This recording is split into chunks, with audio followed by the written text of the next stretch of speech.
L'espace où les esprits s'éveillent, la parole se libère et les feuilles s'envolent pour arriver jusqu'à vous chaque dimanche soir n'est autre que Culture Club qui vous offre sur un seul et même plateau toute l'actualité culturelle. Et bien justement, après la fermeture de la 28e édition du Salon international du livre, le deuxième effet qui se coule aura lieu ce soir sur notre plateau pour présenter notre premier invité qui n'est autre que Saïd. Saad, bonsoir. Bonsoir. Merci d'accepter notre invitation. Vous êtes journaliste, auteur, traducteur, auteur de plusieurs ouvrages. Vous me permettez d'en citer quelques-uns. Le parfum d'une femme perdue. Il y a également Les tranchées de l'imposture, où vous rendez hommage aux combattants de la guerre de libération, bien sûr, et à votre père en particulier. Et ce soir, si vous êtes de passage, c'est pour nous parler des rescapés de Paula, où nous allons suivre donc justement le parcours de Mortar, ce candidat à l'émigration clandestine. Un ouvrage digne d'un film plus actuel que jamais à travers cette actualité bien sûr brûlante qui est comment on appelle ça déjà, les voyageurs de l'enfer. Oui. Voilà, merci d'être avec nous ce soir, Saad. Tenez-vous bien, elle a fait 27 comas, perdu la mémoire, et dans son livre, le livre peint, elle traduit ses pensées, ses questionnements, ses désirs, ses plaisirs, mais également et surtout ses coups de cœur livresques. À travers, elle fait dialoguer, elle fait rencontrer les pères fondateurs de la littérature algérienne, les moujahidètes comme Zhol Zerari, comme Kateb Yassine, comme Ibn Khafaja. Eh bien, elle n'est autre que notre deuxième invitée ce soir, c'est Linda Bourrara. Bonsoir. Merci d'accepter notre invitation, Linda Bourrara, plasticienne, auteure de ce bel ouvrage dont nous parlions bien avant le début de l'enregistrement de l'émission de ce soir. Vous êtes très souvent en dialogue avec vos origines, même si vous voyagez un petit peu partout dans le monde aujourd'hui. L'appel des aïeux, l'appel des grands-mères, l'appel de la mémoire vous ramène à bon port, pas seulement sur le plateau de Culture Club, mais également dans vos aurès. Bonsoir, je dirais que l'appel de mes aïeux, de mes ancêtres, fait partie de moi. C'est-à-dire que je sois de l'autre côté de la planète, que je sois en Océanie ou dans le Nord, ça fait vraiment partie de moi. C'est une mémoire ancestrale que je porte en moi. Souvent une mémoire torturée sur laquelle nous reviendrons ce soir. Ça n'est pas une séance de psychanalyse que nous allons offrir ce soir à nos téléspectateurs, mais nous parlerons bien sûr de tout ce qui vous habite en matière de peinture et pourquoi les aurès en particulier. Vous me disiez justement pour la préparation de cette émission, mes amnésies ont été, entre parenthèses, salutaires. Le pourquoi du comment, eh bien nous en parlerons ce soir avec vous, Linda Bourrara. Troisième invité pour cette autre aventure nocturne, c'est un poète, c'est un libraire, c'est un libertaire également, il s'appelle Fatah Agran. Bonsoir. Bonsoir. Merci d'être avec nous ce soir. C'est moi qui vous... Auteur également de plusieurs recueils, Vers en bandoulière, il y a également Ma mère en vague, Ma tête en fête, mais également vous êtes un torturé du verbe, dans le sens où cette mémoire violente, sanguinaire, vous habite jusqu'à aujourd'hui, parce que vous avez été orphelin dès vos premières années, où votre mère a été, et vos tantes et votre famille a été assassinée par le colonisateur, et cette mémoire de guerre, vous la portez en vous dans le verbe. Entre un point et une virgule, on va essayer de faire avancer les choses pour un monde beaucoup plus serein. Fatah Agran, merci d'accepter notre invitation ce soir. Merci Karim. Et puis, il collabore en ce moment avec l'un des derniers Mohicans, l'un des derniers monstres sacrés de la, j'allais dire, de la poésie. Oui, c'est un poète à sa façon. Tak Farinas, l'inventeur du Yal, de Waitelha en passant par Wiza jusqu'à Zamazama. Aujourd'hui, son collaborateur, l'auteur, compositeur, le charmeur à ses heures perdues, n'est autre que le chef de chœur de l'Opéra d'Alger. Zohé Mazari, bonsoir. Bonsoir. Merci d'accepter notre invitation, Merci Zohé Mazari. Nous reviendrons également avec vous sur cette actualité. C'est la fête de Yanayeb 2026 à travers un concert monumental organisé au complexe Mohamed Boudiaf à la Coupole avec bien sûr l'inventeur du Yal. Comment peut-on définir, comment peut-on approcher le Yal? Qu'est-ce que le Yal aujourd'hui, Zohé Mazari? On a souvent provoqué des débats autour de l'émergence d'une nouvelle scène musicale. Dans quelle thématique est-ce qu'elle nous entraîne? Comment définir et comment aujourd'hui analyser le nouveau sound, Algerian Sound? Eh bien, vous allez nous parler de ça et de beaucoup de choses encore. Merci d'être avec nous, C'est à vous. Zohir Mazari. Merci également de votre fidélité sur Canal Algérie. Et puis, je vous l'ai dit, hein, il est de retour ce soir sur notre plateau. Il s'agit de Saïd Saad. Bonsoir. Bonsoir. Les rescapés de Paula, encore une fois, une actualité brûlante. Je le disais au sommaire de l'émission, vous nous invitez à suivre le personnage central qu'on adopterait presque, Saïd Saad. Il s'agit de Mortar, un candidat à l'émigration clandestine. Avec vous, on est réellement dans l'illusion d'un Eldorado européen, mais c'est plutôt l'enfer qui attend aujourd'hui ces jeunes qui pensent que l'ailleurs est synonyme de meilleur. C'est le miroir aux alouettes. Et l'idée de ce livre est partie d'un article que j'ai lu dans un journal il y a longtemps. Ça, c'était une tragédie. Une tragédie du côté de Raïs Hamedou, une femme qui avait perdu son fils, partie comme ça, sans l'avertir. Et c'est en lisant cet article que je me suis inspiré, ça m'a vraiment bouleversé. J'avais eu la chair de poule en lisant cet article. C'était une femme qui était perdue, son fils était parti quelques jours auparavant sans l'avertir. Les gens venaient et je me suis inspiré de ce fait réel parce que la C'est un littérature... bouleversement. C'est un bouleversement, oui. C'est un bouleversement. Il fallait surtout penser, c'est-à-dire décrire le candidat au départ, mais aussi à penser à ce qu'il laisse derrière lui, cette femme éplorée, cette femme qui est découragée, désespérée, et qui part à la recherche de son fils, elle-même qui avait perdu donc son mari. Elle est là, et c'est toute cette description, son quartier, ses voisins. J'ai essayé de mettre tout ça dans le paquet avec le maximum de description, parce que la littérature, pour bien écrire un roman, il faut lire. C'est très important de lire. La lecture est fondamentale quand on veut écrire. Et je ne le dirai jamais assez. La lecture est fondamentale. Mais vous dites également à travers cet ouvrage, Les Rescapés de Paula, édité chez Dar al-Othmania, ces candidats à l'immigration clandestine n'est pas spécifique au Maghreb. Aujourd'hui, c'est un phénomène presque mondial. C'est un phénomène mondial qui touche toutes les parties du monde. Mais les plus grands fléaux, c'est-à-dire les flux migratoires, ne sont pas ici en Méditerranée. Ils sont ailleurs. Contrairement à ce qu'a eu à véhiculer les médias européens. Les médias le disent, mais ce n'est pas vrai. Il y a des statistiques, il y a des recherches, il y a des études qui ont été faites. Les plus grands flux migratoires, c'est de l'Amérique centrale vers l'Amérique du Nord, c'est de l'Asie vers l'Arabie Saoudite qui est vraiment une destination privilégiée, c'est aussi du Moyen-Orient vers l'Europe et surtout ces derniers temps de l'Europe en traversant la Manche pour le Royaume-Uni. Là, ça devient véritablement dramatique.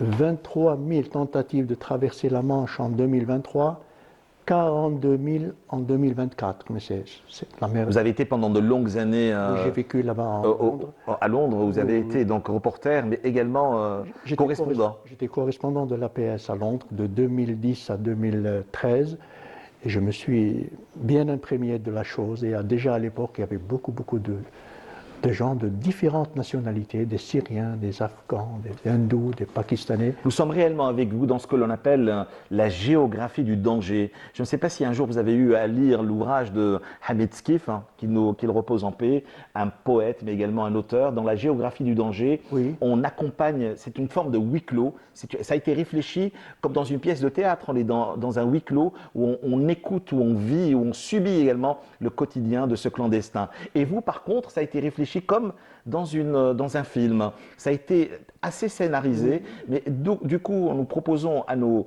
téléspectateurs d'entendre la voix de votre personnage, à savoir Mortar, qui écrit une lettre d'adieu à sa mère, Lazineb. Et il lui dit, dès les premières pages, « Yemma, je te prie de me pardonner la peine que je te fais en quittant définitivement la maison. C'était plus fort que moi, ne m'en veux pas. Il fallait partir. Je voulais t'informer de vive voix, mais je n'ai pas eu le courage de le faire, de peur de te faire mal. Demeurer ici sans perspective aucune était une chose inacceptable pour moi. Traverser la mer restait la seule issue et j'assume ma responsabilité. » Oui.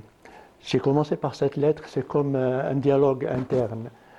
C'est comme les dialogues du dedans. Il y a le dédain. Oui, oui, c'est très important. Et j'ai voulu aussi parler des moyens, parce que ça coûte cher de traverser la Méditerranée. Et ce jeune homme, c'était un homme qui n'avait pas de travail. Et regardez comment on dit que la fin justifie le moyen. Il va jusqu'à l'armoire de sa mère. En son absence, elle travaille pour eux. Et il lui vole, il subtilise, il prend les bijoux qu'il va revendre dans une ruelle d'Alger justement pour financer cette tentative. Cette traversée dangereuse, périlleuse. Regardez Et la mer est devenue aujourd'hui, la Méditerranée est devenue aujourd'hui un véritable cimetière. Oh, bah oui, et le phénomène s'accentue encore d'année en année. Le nombre de noyades est incalculable. Ça vient de partout, de Libye, de Tunisie, d'Égypte. Les gens partent à l'assaut de l'Europe en bravant le danger à leur risque et péril. Les rescapés de Paula, donc nous allons à la rencontre de ce jeune clandestin qui quitte l'Algérie. Mais je pense que, si je me trompe, vous me rectifiez, Saïd Saad, je pense que l'ouvrage a été réfléchi et écrit, scindé du moins, en 2 parties. Oui, c'est l'alternance. C'est l'alternance, exactement ça. Ensuite, d'abord, le départ de Mortar. Avec toutes les péripéties, ensuite ce départ avec les aléas, le temps, le climat, la météo, la peur. La ville, Alger. Oui. Alger est un véritable personnage également dans cet ouvrage. Ou du moins, les villes méditerranéennes sont un personnage dans les rescapés de Paula. Parce qu'à travers ça, il y a une description très, très, très méticuleuse, très précise de l'Alger. La ruelle est décrite, les gens sont décrits, les passants, la peur, l'espoir. Tout ça est décrit de façon quand même assez importante. Et aussi, mais votre personnage a mal. Il a mal. Il a mal parce qu'il veut partir. Et c'est un message aussi, parce que les jeunes, quand ils veulent, ils consacrent tous les moyens dont ils disposent. Et c'est ça le drame. Et aussi, de l'autre part, c'est-à-dire nous avons des personnages dans une partie de ce livre, et puis il y a ceux qui restent. La maman qui est déplorée, c'est la maman qui est désespérée, la maman qui ouvre la porte de la chambre de son fils et elle ne le trouve pas. Il n'y a même pas le sac, ses affaires ne sont pas là. Elle se demande où est-ce qu'il est. Est-ce qu'il est parti à la plage? Est-ce qu'il est parti au camping? Est-ce qu'il est parti pour quelques jours? Et c'est ça la désespérance d'une mère. Voilà. Je parlais de la ville, et bien justement, vous l'écrivez à la page 41. Le jour se lève, Mortal se retourne et regarde une dernière fois sa ville natale s'éloigner petit à petit. À cette heure-ci, sa mère est sûrement debout, en train de lui préparer le café, comme de coutume avant de se rendre au travail. Elle est toujours aux petits soins. Que Dieu la garde. Elle va surmonter une terrible épreuve, il le sait. Elle aura le cœur brisé. Et votre personnage, je disais, donc le livre a été écrit en 2 parties. Donc là, du coup, en première phase, en première lecture du moins, on suit le départ. Donc justement, le départ de Mortar, dans quelles conditions? Très tôt le matin, il traverse la ville pour aller dans une autre ville. Oui. Il retrouve également ses passeurs. Et il nous décrit même le visage de ces personnages, des passeurs, de ceux qui l'accompagnent également. La vie dans la barque, dans cette barque, c'est différentes personnes qui représentent différentes couches de la société. Il y a une femme, il y a un bébé, il y a des bandits, il y a des gens à ne pas fréquenter, et puis il y a lui il est là, il part tout seul. Hein. Et c'est arrivé à Pula. Pula, c'est une ville du sud de la Sardaigne. Tout à fait, en Italie. Ça s'appelle, Santa Maria de Pula. C'est tout à fait au sud de la Sardaigne. J'ai imaginé donc ces falaises, ces rochers, ces oiseaux qui émigrent vers l'Afrique. C'est une image poétique. Il y a des gens qui montent vers l'Europe. Et les oiseaux, parce que c'est le début de l'hiver, ils vont voyager dans l'autre sens, dans les pays plus chauds. Et vous l'écrivez, vous dites, oui, les candidats au départ sont regroupés sur la plage déserte. Il y a déjà plusieurs personnes qui attendent emmitouflées dans des couvertures ou des manteaux épais. Oui. Parfois, ils entendent derrière eux le craquement des roseaux. Au milieu du silence, il y avait des paroles dites tout bas qui tombaient sur leur âme avec une sonorité grave. On eût dit les murmures échangés devant un mort par les proches qui veillent. Mortar, en proie à quelques émotions, attend assis sur la table humide. Oui, parce qu'il faut imaginer cette scène, il est minuit, il est 1h du matin, et il ne faut pas faire beaucoup de bruit parce qu'on risque d'être dénoncé, on risque d'être découvert par les gendarmes. Et il y a cette mer qu'on doit affronter, ce tableau noir, et il y a cette barque. Il y a le niveau de la barque par rapport à l'eau parce qu'elle est trop surchargée.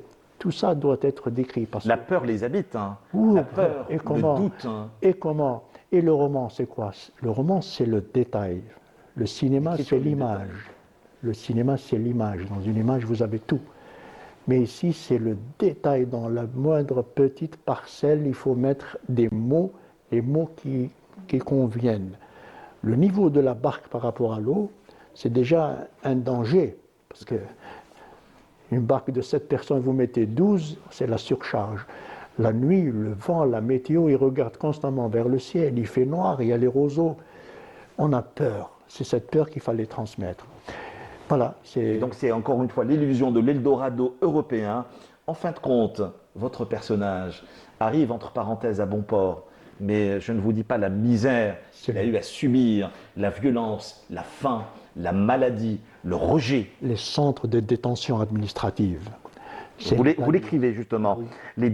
Vous parliez donc justement des centres de détention. Oui. Vous dites les détenus refusent de croire qu'un pays membre de l'Union européenne, comme l'Italie, se prétende être civilisé et respectueux des droits de l'homme, se conduisent aussi cruellement avec les émigrés dont l'unique but est de travailler pour améliorer leurs conditions sociales. Et c'est une occasion de le dire, ces centres, c'est une façon de dire, une autre façon de dire, ce sont des véritables prisons en plein air. À ciel ouvert, presque. À ciel ouvert, oui, parce qu'il y a ces grillagés, il y a des baraquements, l'état déplorable, il y a la violence des mots, ils subissent. C'est invivable. C'est invivable. C'est invivable. Voilà. Et ça peut durer pendant des mois. Ça peut durer pendant des mois. Oui, ça peut durer pendant des mois. Et votre personnage est très attaché à sa mère. On croirait que c'est un dur, travaillant et habitant dans un quartier populaire. C'est là qu'il commence à se rendre compte que finalement, il n'aurait pas dû partir, mais c'est trop tard. Ils font des marches de 70-80 km. Il est épuisé. Il est épuisé pour essayer de rejoindre ses amis. Mais il a échappé à la mort. Il a échappé à la mort. Il a voyagé dans des conditions. Je ne parle pas de la traversée, mais d'une maladie. Hein. Oui. Voilà, ça, on ne raconte pas tout, hein, parce qu'il faudrait également vous inviter à pousser la porte de votre libraire pour acheter l'ouvrage de notre premier invité, Saïd Saad. Ça s'appelle Les Rescapés de Paula. Le lendemain, vers 16h, Mortar décide d'appeler sa mère. Il eut une envie soudaine de se retrouver auprès d'elle, d'entendre sa voix. Il utilise le téléphone de son ami Didine, qu'il devra payer à la fin de semaine. Son ami ne lui refuse rien. Il se dirige derrière l'atelier afin de s'éloigner des bruits des machines. L'équipe du soir vient de prendre le relais. Assis sur un talus, pieds nus, il compose le numéro de sa mère, le cœur battant. Et au fil, il entend une sonnerie, puis une deuxième, puis une troisième. Aucune réponse. C'est la grande question. Que se passe-t-il? C'est le suspense. Et le suspense, c'est le plus difficile à rendre dans un roman. Le suspense est très difficile à rendre. Il faut toujours des questionnements. Il faut toujours laisser une marge au lecteur. Les Anglais disent « no tell, show ». Ça, c'est le secret de la réussite d'un roman. « No tell, show » veut dire « ne dites pas, montrez, montrez ». Et comment on montre? On montre par des images, on montre par des points de suspension, on montre par des interrogations et des questions laissées sans réponse. No tell, show. Et on est dans une forme également de road movie dans ce roman, les Rescapés de Paula, dans le sens où d'abord on est à Alger, on se retrouve en Italie, oui. Et puis après on est dans la ville phocéenne, face à la mer, encore une fois Marseille. Oui, c'est tout un trajet qu'il a fait ce Mortar, tout un trajet. Aux dépens de sa santé, il a marché des centaines de kilomètres, il a fait du stop, il se retrouve à Marseille, aussi une description de Marseille, et la description... C'est la raison pour laquelle je vous disais que la ville était un véritable personnage dans ce roman, je le rappelle, Les Rescapés de Paula. Oui, et là, à Marseille, il rencontre aussi d'autres qui sont venus clandestinement d'autres pays, et il y a tout un méli-mélo, des rencontres, des gens qui cherchent dans les poubelles, des gens qui demandent une cigarette, qui prennent une bière, qui sont là, ils font la manche. Et vous l'écrivez, Mortar était sur la voie de l'autodestruction et sombrait dans une léthargie profonde. Le jeune homme fut pris d'un spleen inattendu. Sa solitude et son désarroi lui apparurent dans toute leur crudité. La vie resserrait sur lui son nœud coulant, la séparation de la mère, la faim, les privations, la maladie, tous se confondaient dans la même souffrance. Il commençait à sentir cet accablement qui le faisait songer au retour. Le bonheur est à proximité de ma mère, des proches, de Naziha, de sa terrasse fleurie, du soleil, de mon pays, de ma vue panoramique sur la mer. Voilà, c'est une belle image d'Alger qu'on a laissée derrière. C'est une image de cette terrasse fleurie. Il avait une voisine qu'il aimait énormément. Il avait sa mère à côté de lui. C'est vrai qu'il était pauvre, mais il était heureux, mais il ne se rendait pas compte du bonheur qu'il avait entre les mains, du bonheur qu'il a laissé tomber comme un vase. Et c'est à ce moment qu'il se rend compte, mais c'est trop tard, il ne peut pas retourner parce qu'il n'a pas de papier. Et il voit ce paquebot d'Algérie qui s'apprête donc à prendre ses voyageurs et à partir pour Alger, mais il voudrait bien monter, mais il ne peut pas. Mission impossible. C'est une mission impossible. Ouais. Au moment où la mer est à Annaba, au moment où la mer cherche dans les gendarmeries, dans les ports, chez les autorités, mon fils, mon fils, mon fils, c'est une déchirure. Et ça se termine aussi par beaucoup de questionnements. Tout à fait. Oui. On ne connaît pas la fin. Une fin suspendue. C'est une fin suspendue. Ça s'appelle un open end. À nous et à vous surtout de lire cet ouvrage, à mettre entre toutes les mains, où il est question justement de l'illusion d'un Eldorado, de l'Eldorado européen à travers ce personnage. Un livre pour lequel nous avons eu un coup de cœur, que nous sommes venus partager avec vous. Ça s'appelle Les Rescapés de Paula, en vente libre chez les bons libraires de Saïd Saad, et c'est paru aux éditions donc Dar al-Uthmaniya. Merci Saïd. C'est moi qui vous remercie. Monsieur. Je vous l'ai dit au sommaire de l'émission aujourd'hui, elle a souvent eu à dialoguer avec les pères fondateurs de la littérature, de la poésie, mais également de la peinture. Après 27 comas, des amnésies récurrentes aujourd'hui, la peinture lui a réellement permis une reconstruction totale et absolue. Linda Borrara, bonsoir. Bonsoir. Merci d'accepter notre invitation, Linda Borrara. On a eu à lire d'abord ce bel ouvrage, parce qu'on parle souvent de livres sur le plateau de Culture Club, celui bien sûr du livre peint. Vous faites dialoguer justement les moudjahidettes comme Zohor Zerari, comme Ibn Khafaja, je le disais, comme Kateb Yassine, etc. La littérature et la poésie vous ont toujours habité, pour ne pas dire parfois même hanté, parce qu'on riait de beaucoup d'esprits qui vous habitent bien avant l'enregistrement de l'émission de ce soir.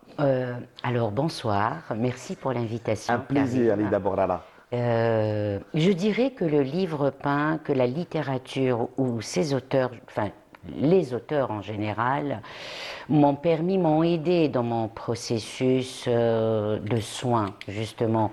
Même si c'est des ouvrages, comme je le dis souvent, que j'avais déjà lus il y a longtemps, mais de les relire, voilà, suite à mes problèmes de santé, qui ont été très difficiles. Hein. J'ai eu des périodes très très difficiles pour retrouver ma mémoire, réapprendre à écrire, 10 ans de rééducation avec une orthophoniste. Et relire parfois les relire, redécouvrir. En relisant, je me rends compte que ça me dit quelque chose, mais par contre, je me rendais compte à travers des mots que je ne les connaissais plus. C'est mon entourage qui me dit « Ah mais si, tu l'as déjà lu, ce livre », et je vois les annotations que j'ai dans le livre, donc je comprends que je l'ai lu il y a quelques années, mais je dirais, moi j'ai pris les choses, autant j'ai eu des périodes où j'ai beaucoup déprimé, je ne vais pas vous mentir, mais à la fois,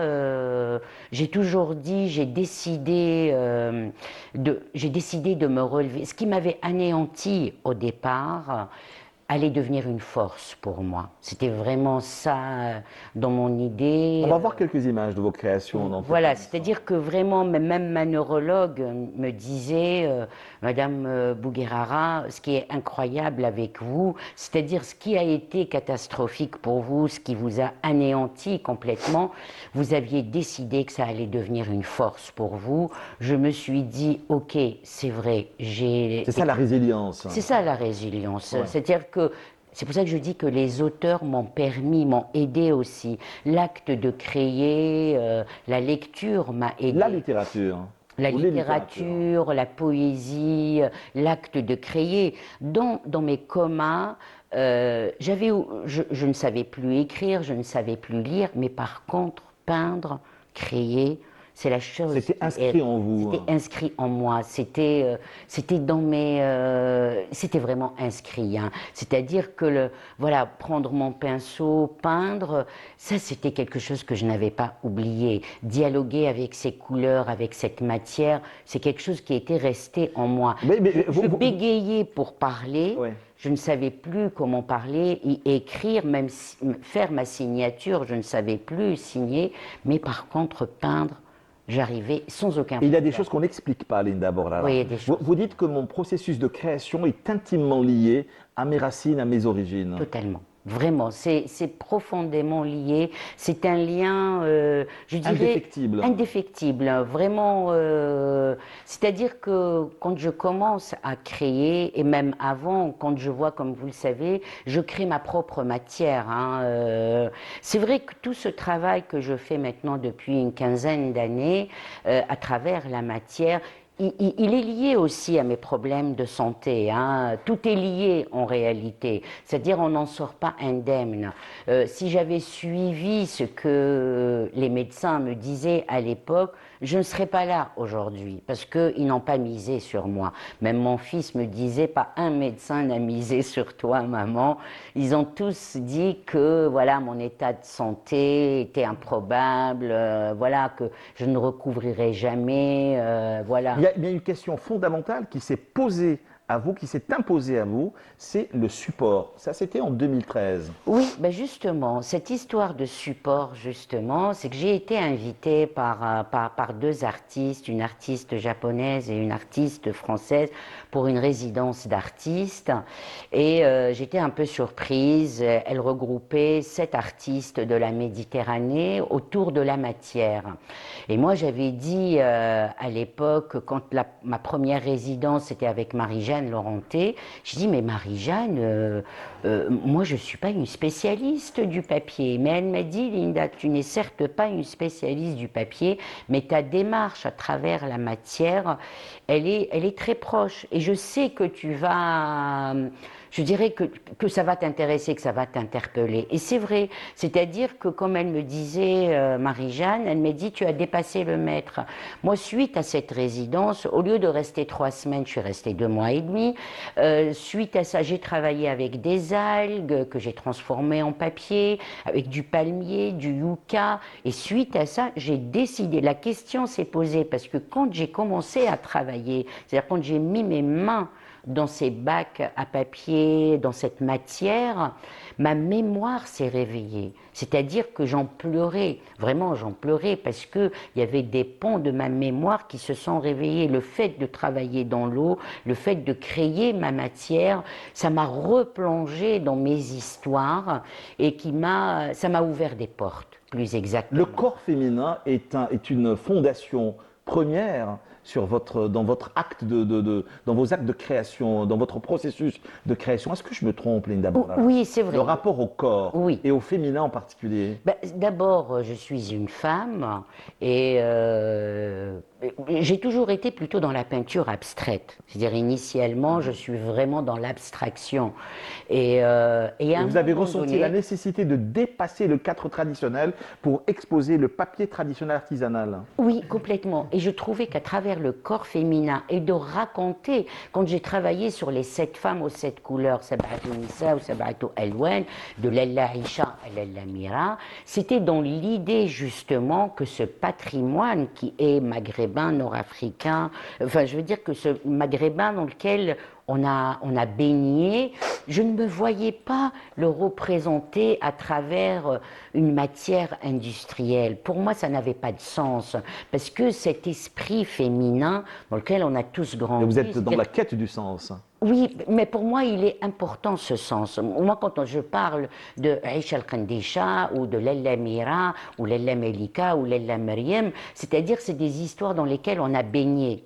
Et je ne me voyais pas travailler. Des esprits protecteurs pour certains. Oui, c'est des esprits protecteurs. Quand on les appelle, quand on les chante, quand on les déclame, c'est pour nous soigner à la fois, c'est pour nous entourer. C'est-à-dire qu'on a été entouré par cette histoire. Mais de quel corps il s'agit quand on parle du corps des femmes? Ce sont des corps meurtris, Je dirais que c'est des corps il y a de la beauté, il y a de la douleur, il y a tout ce que ce corps porte en lui. comme C'est-à-dire- mémoire, comme histoire. Totalement. Moi, quand j'ai travaillé sur l'Aïcha, c'était du papier de palmier, du papier de yucca, du papier de cactus, des papiers qui nous entourent, dans lesquels, enfin des papiers, c'est-à-dire des plantes qu'on connaît, qui nous entourent, et de les transformer en pâte à papier pour en faire des personnages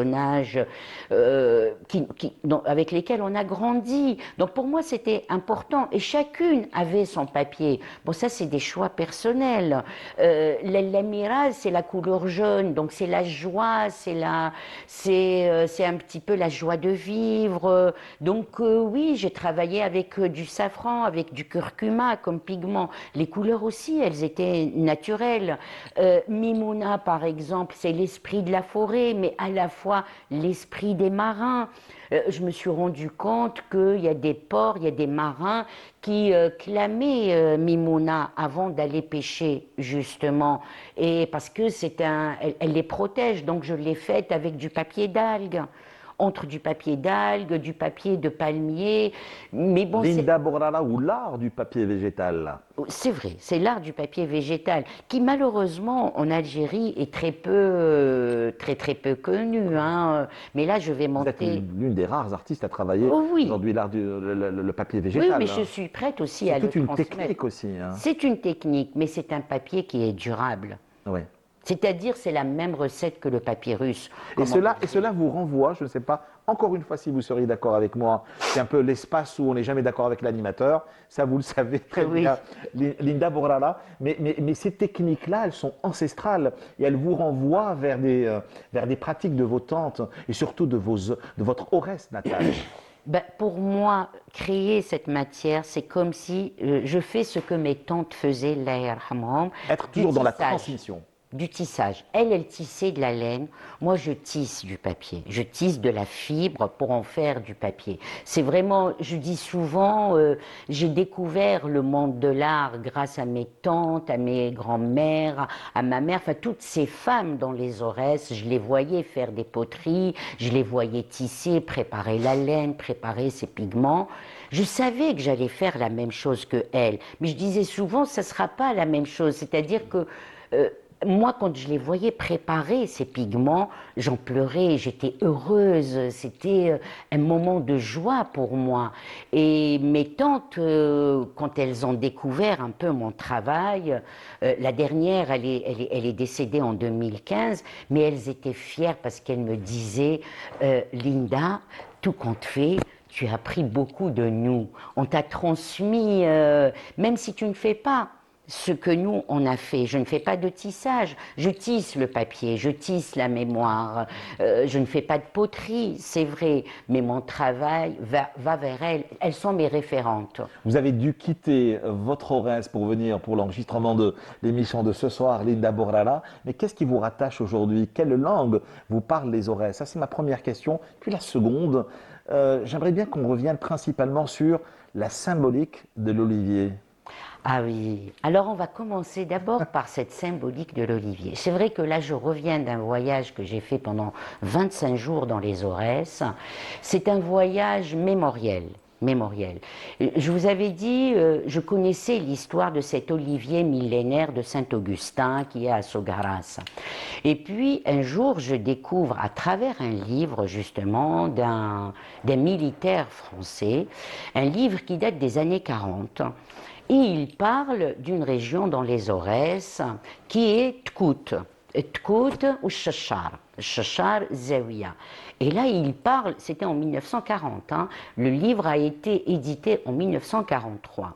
C'est vrai que je suis toujours à la recherche d'ouvrages comme ça où on parle... Parler du quête, la quête du sens. Oui, la quête du sens, la quête, cette mémoire justement, parce que j'estime que les Aurès sont vraiment très peu connu en dehors des sites, Tingat, bien sûr, il y a des sites très connus. Mais là, l'olivier, pas du tout. Parce que, justement, je découvre cet ouvrage et je me dis, à Tkout, il y a un olivier blanc. C'est l'olivier blanc. Et c'est l'histoire de cet olivier blanc qui a 1900 ans, quand même. Cet olivier blanc a été amené par je dirais une garnison qui venait de Palestine et de Syrie en 145, l'an 145, et qui a été planté à Tkout. Il faut quand même, et c'est l'olivier blanc qui donne toujours des olives.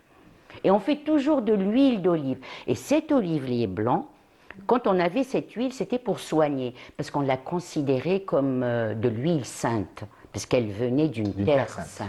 Voilà.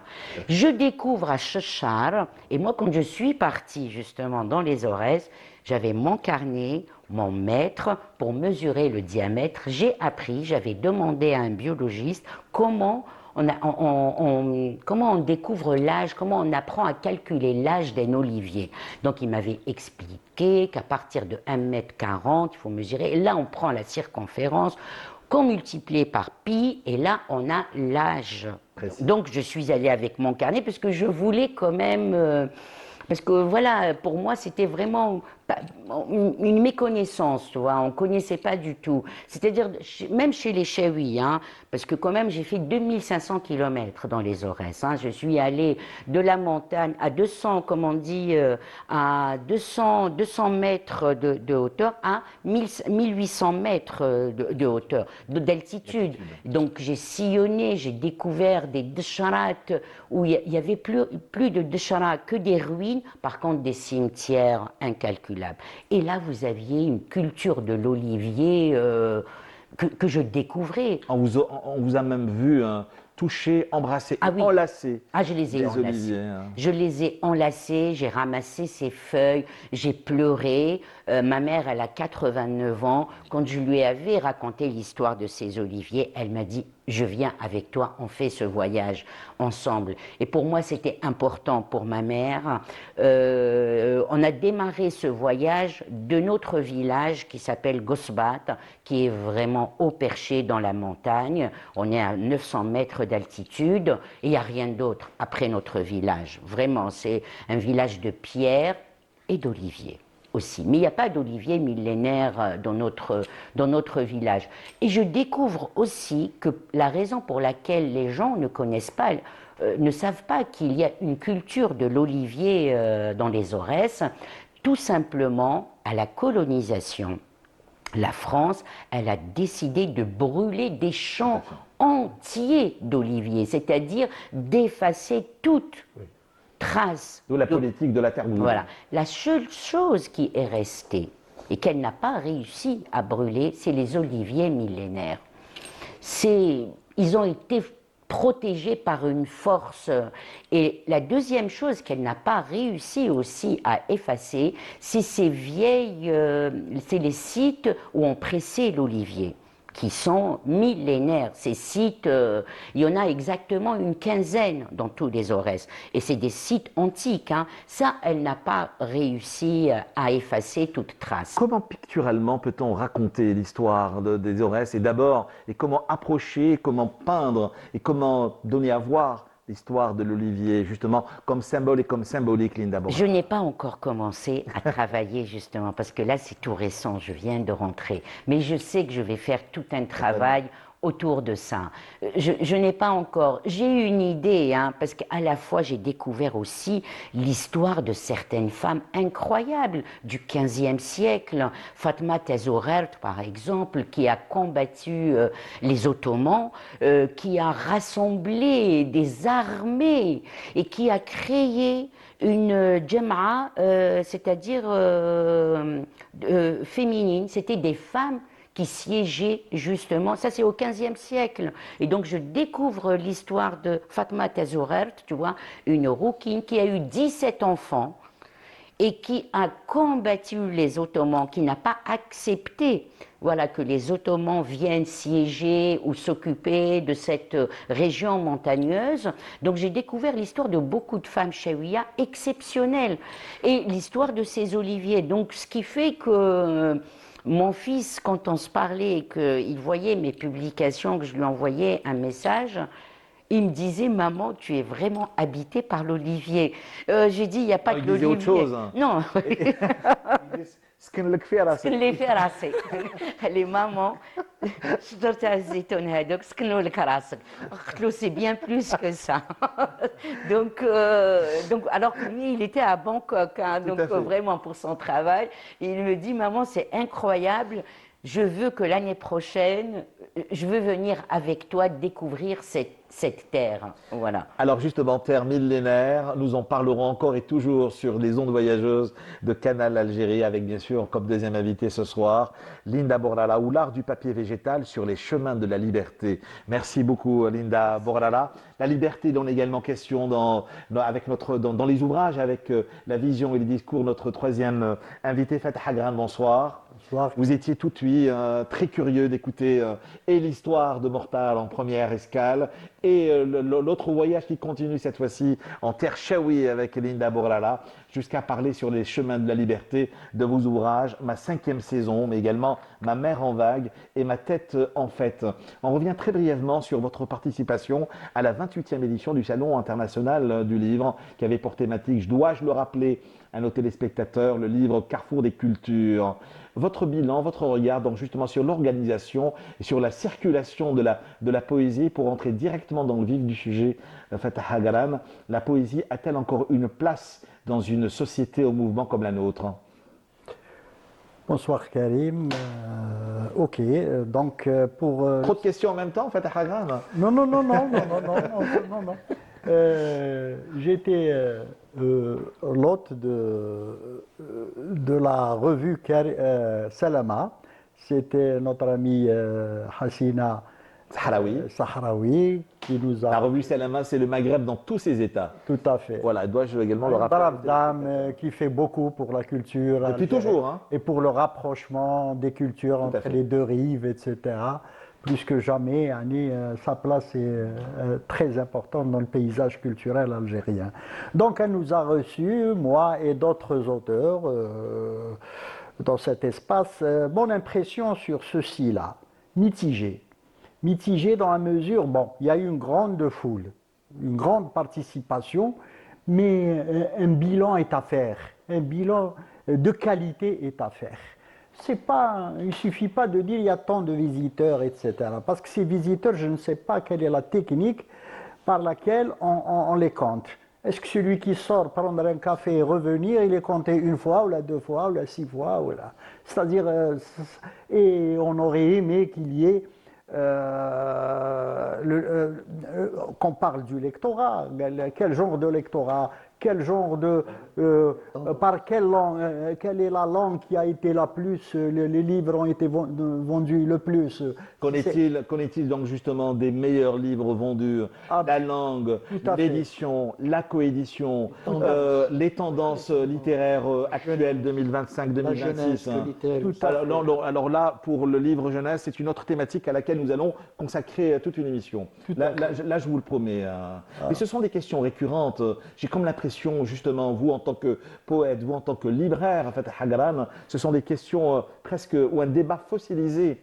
Où est-ce que nous allons? Qu'est-ce qui va réellement se passer pour les libraires après la fermeture du Salon international du livre? Avant de revenir à votre 5e saison. Moi, je suis sorti du salon et le lendemain, j'ai écrit un post sur mon Facebook. J'ai dit la foule qui était au salon, venez nous visiter un peu. Moi, je suis une librairie de banlieue, en plus, donc pas le privilège d'être sur une grande artère, etc.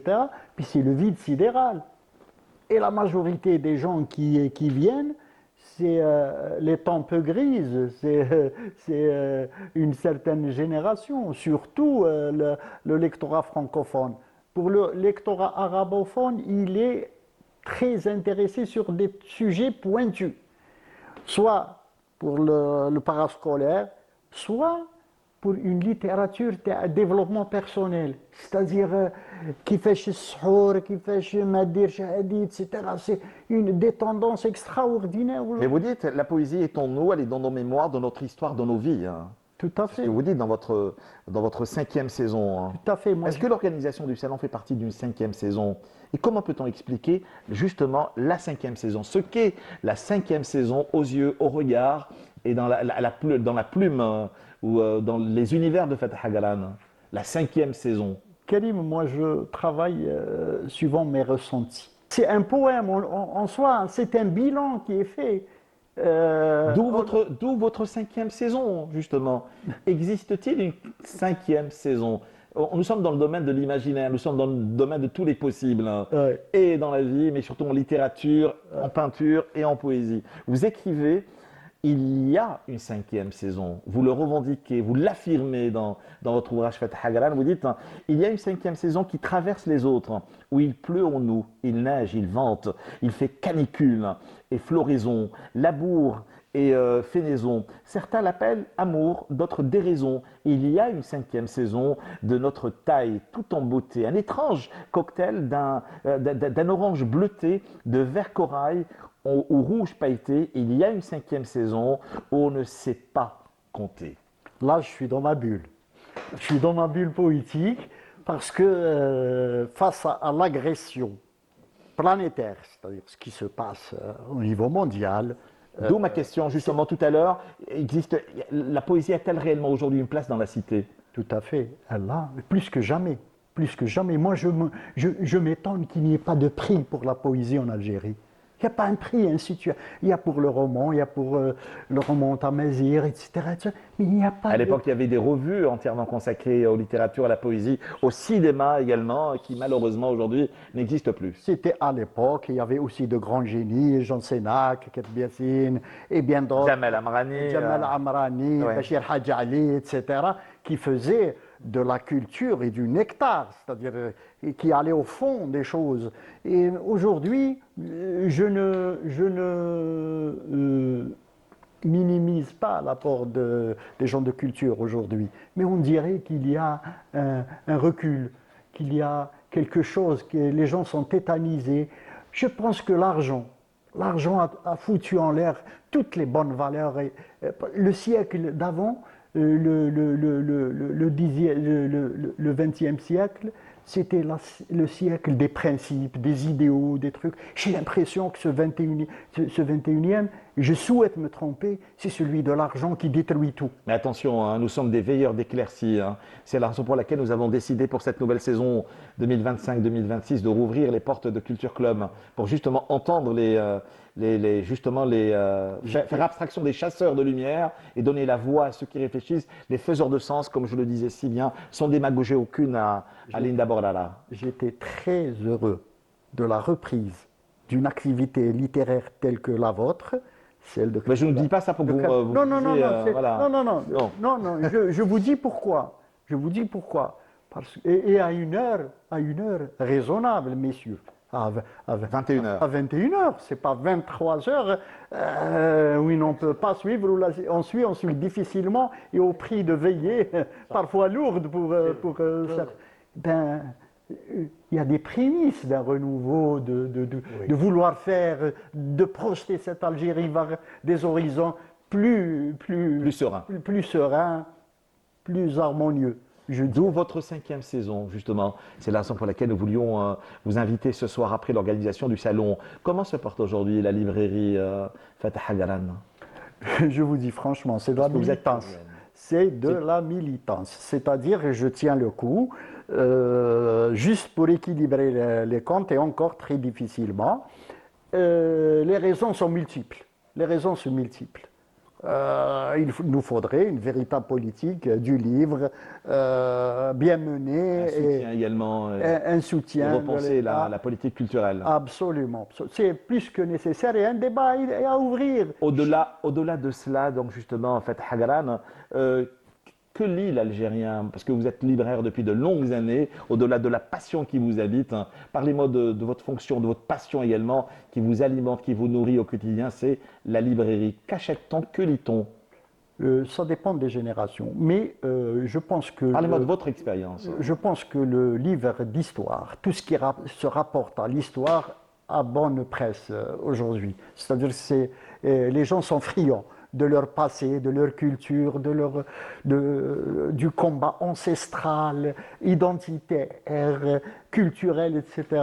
Notre ami Bourara, que j'ai eu le plaisir d'avoir rencontré aujourd'hui, une connaissance ancienne. Moi, je dirais jamais que Culture Club reste le premier, comment dire, le premier espace de rencontre culturelle, hein. Non, il n'est pas le premier, il ne sera pas le dernier.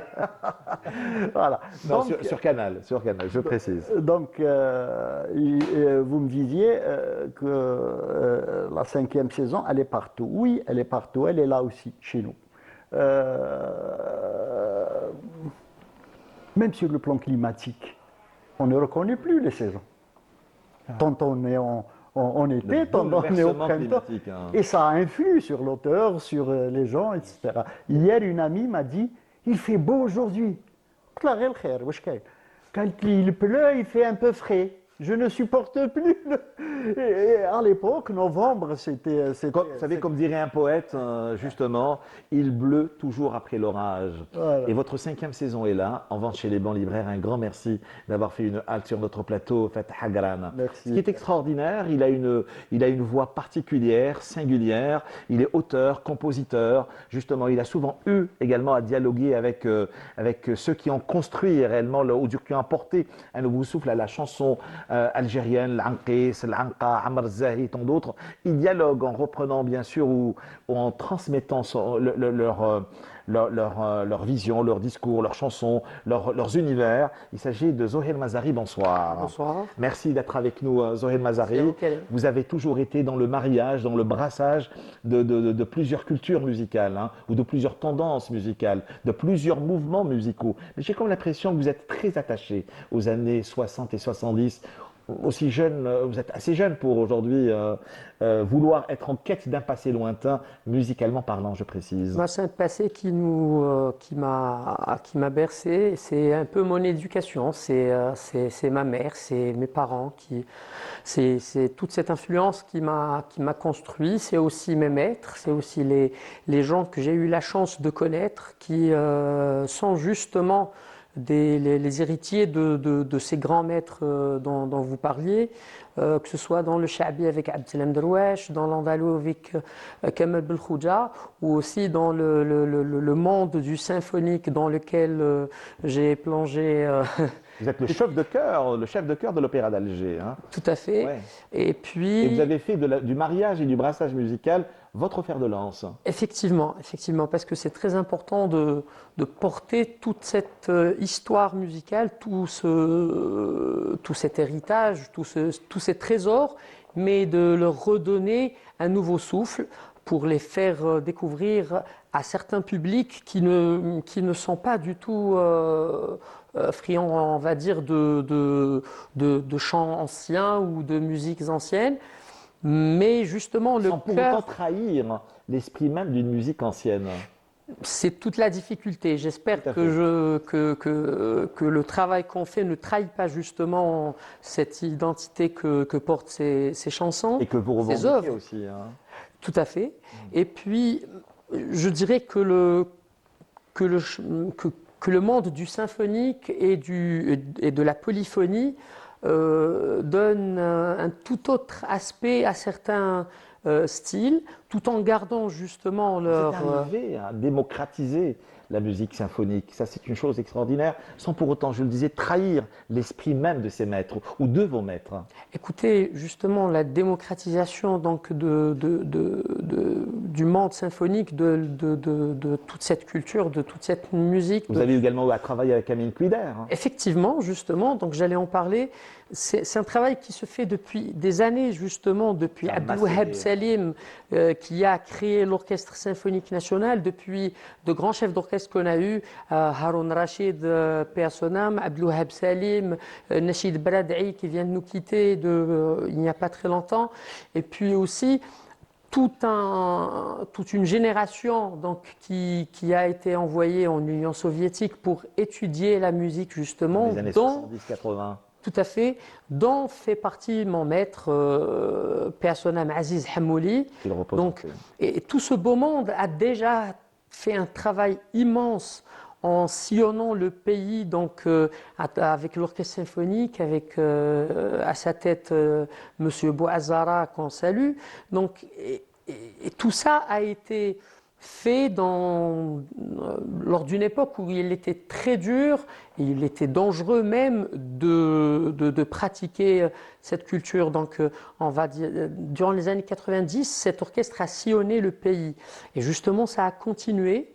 Donc, et là, je me dis que cette génération dont je fais partie se doit réellement de reprendre un peu le flambeau.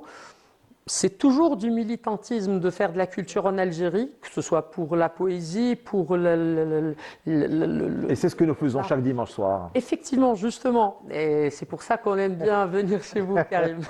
Alors, vous parlez des hommes, vous parlez d'Amr Zahid, de l'Anqa, et puis tant d'autres, de Edgar Bouchan musicalement parlant. Et les femmes, dans tout ça, vous êtes également très attachés à une voix et pas des moindres. Taous Amrouche. Ah oui, Taous Amrouche, c'est l'une des voix qui a... Elle était au-delà des montagnes, effectivement, qui a traversé les frontières. Elle a traversé les frontières, elle a su comment transmettre notre culture amazigh ancestrale, justement, comment l'exposer, comment, sans pour autant que ce ne soit du folklore basique comme ça. Donc, Taous Amrouche est véritablement une icône. Elle représente un peu toutes ces femmes courage qui ont justement, c'est les femmes qui ont fait perdurer donc notre culture. Alors que leur histoire familiale est très douloureuse. Hein. Tout à fait. Mansour et Amrouche. Et pour revenir aux femmes, justement, c'est merci aux mamans, merci à toutes les mamans, c'est elles qui ont fait perdurer donc notre culture. C'est elles, c'est nos mamans. Le cordon ne s'est jamais coupé. Ah non, non, non, jamais. Alors on va revenir cette fois-ci à votre actualité. Vous collaborez en ce moment, je le disais, avec l'un des monstres sacrés. C'est l'un des derniers des Mohicans, on le disait au sommaire de l'émission, Tak Farinas, qui est de retour aujourd'hui. Presque 45 ans, 50 ans de carrière. Et l'aventure continue concernant Tak Farinas à travers cette actualité qui aura lieu le 12 janvier 2026 à la Coupole, Mohamed Boudiaf. On a souvent dit que c'était l'inventeur du Yal, mais vous, spécialiste, éclairez ma lanterne. Qu'est-ce que le Yal? Comment peut-on définir le Yal dont est l'inventeur, monsieur Tak Farinas? Alors, justement, Tak Farinas ne C'est un esprit, c'est un... Alors, pour Tak Farinas, il n'a pas inventé le Yal. Le Yal, c'est... au fait, il l'a appelé comme ça vient de... vous savez, dans les culture amazigh, etc. Donc à chaque fois vous avez yalalal, etc. Et c'est quelque chose qui revient partout, que ce soit chez les Chaouis, chez les Tergis, de différentes façons de le prononcer. Et lui justement, donc c'est ces voix de femmes qu'il a justement traduit quelque part dans ce style qu'il appelait Yal, et il y a un petit jeu de mots aussi, donc Yal en tamazight c'est tout. Donc au fait lui il a englobé beaucoup de styles, que ce soit algérien, qu'il a brassé avec des styles internationaux. C'est l'un des premiers à avoir fait de la pop en kabyle. Et justement, c'est ça le Yal. C'est un peu. Comment vous expliquez qu'il dure et qu'il perdure aujourd'hui? On est réellement dans une forme comment dire, de dialogue intergénérationnel musical, en ce qui concerne Tak Farinas. Alors lui, c'est surtout sa sincérité. Qui fait que... C'est un showman. Ah oui, c'est un showman, c'est quelqu'un qui est vraiment habité par son travail, par sa musique. Ah oui, tout à fait. Il prend plaisir à être sur scène, il vit de ça, c'est vraiment son essence. Et puis... travailler avec lui, collaborer aujourd'hui avec lui, c'est une ascension extraordinaire pour le chef d'orchestre que vous êtes, Zoé Mazaré. Qu'est-ce que vous lui avez apporté musicalement parlant avec justement vous qui êtes chef de chœur de l'Opéra d'Alger? Alors la musique, les univers de Tak Farinas et les vôtres. Je ne sais pas si j'ai pu apporter quelque chose à une légende comme Tak Farinas, mais au moins j'aurais eu l'honneur de diriger le chœur polyphonique d'Alger. pour accompagner justement Takfarinas sur des grands concerts qu'il a fait, le dernier à Oran. Donc c'était vraiment des moments extraordinaires où on voyait Takfarinas justement prendre plaisir à avoir toutes ces voix qui sont derrière lui, qui l'enveloppent, qui le porte. justement, qui le portent. Et là, on voyait en lui quelque chose d'extraordinaire. Il dialoguait avec ces jeunes. Ce n'est pas la star qui est juste au milieu, on l'accompagne et puis c'est tout. Non, non, au contraire, il y a un dialogue. Il y a vraiment une connexion qui se crée justement. Avec d'abord son public. Avec son public. Il ne l'a jamais quitté. Hein. Jamais. Tout à fait. Donc Ouais. des milliers de personnes. C'est pour la raison pour laquelle fois je vous au parlais de concert. ce rapport, de cette musicalité intergénérationnelle.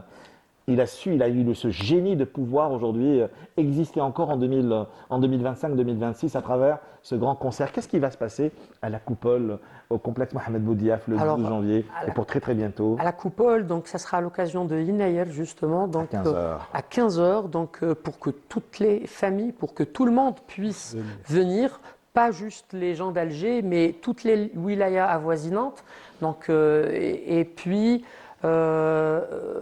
Takfarinas là il va y avoir plein de surprises. Il y a beaucoup de choses que je ne pourrais pas malheureusement. Il est dans une forme de renouveau permanent.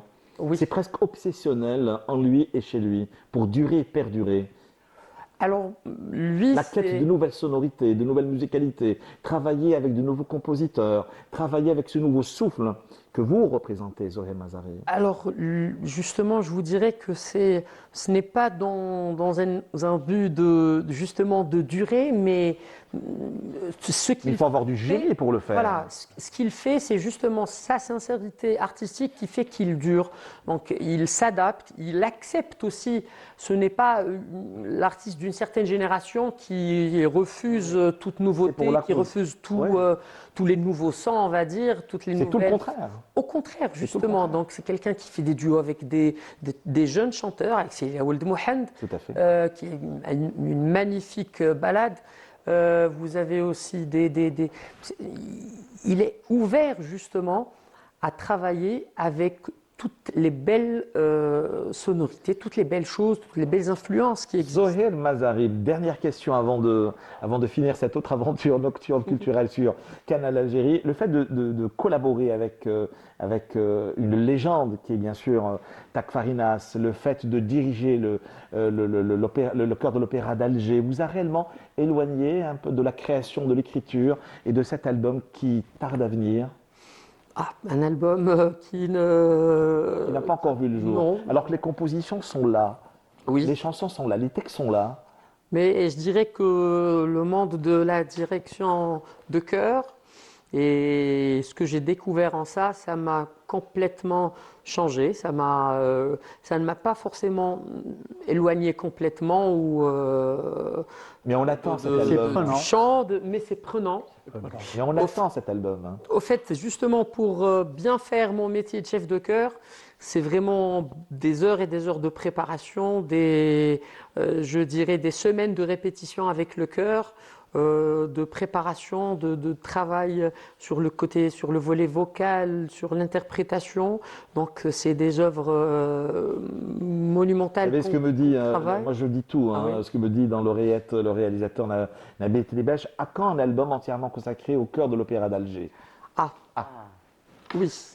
Ça, eh ben, c'est une bonne tribune pour faire appel à la direction de l'Opéra d'Alger pour justement Aux sponsors également. nous aider à faire un travail sur un album, sur le répertoire algérien justement, Oui. mis sous une forme polyphonique. Pour encore une fois démocratiser cette musique Tout à fait. ancestrale. Appel au C'est une ministère et à la direction de l'Opéra d'Alger. On va dire à bon entendeur Merci de alors. nous aider. Et voilà encore une fois. Comment que ça se passe? Ouais. L'espace où les esprits parfois s'emballent et se posent sur le plateau de Culture Club. Voilà une petite musique, encore une fois, qui vous annonce déjà la fin de l'émission de cette autre aventure qui fait rencontrer encore une fois tous les intranquilles, tout domaine, toute tendance confondue, bien sûr, sur le plateau de Culture Club pour cette saison audiovisuelle 2025-2026. Et pour ce soir, on a eu un coup de cœur que nous voulions partager avec vous aujourd'hui en vente libre chez les bons libraires et à mettre entre toutes les mains. C'est le dernier de Saïd Saad, ça s'appelle Les Rescapés de Paula, c'est paru aux éditions donc Dar Al-Othmani. Un grand merci Saïd Saad. Merci. Merci d'avoir quitté vos montagnes et votre Aurès. Linda, encore une fois, je le rappelle, encore une fois, Bourrala. J'espère vous recevoir très bientôt pour une autre édition de votre livre peint. Inch'Allah. La 5e saison, elle existe, elle est également présente chez les bons libraires et sur notre plateau et sur les ondes voyageuses de Canal Algérie. Un grand merci Fatah Agran pour votre présence sur notre plateau. Vous, le libertaire, encore une fois, qui entre un point et une virgule, essayez de rendre le monde beaucoup plus serein malgré la violence qui le secoue. Un grand merci également Zohel Mazari, j'espère vous recevoir bientôt. Et puis une date à ne pas oublier, le 12 janvier 2026 à la Coupole, Mohamed Boudiaf. Un grand merci. Comme vous le savez, la culture est un moment suspendu, mais qui arrive toujours à son terme. La parenthèse se referme, mais pour mieux vous préparer à d'autres débats, d'autres rencontres auprès des intranquilles de la culture, aux agitateurs, à ceux qui font bouger les lignes. Je vous souhaite une excellente nuit avec la suite des programmes de Canal Algérie. À la semaine prochaine. Merci madame, merci messieurs, merci à vous.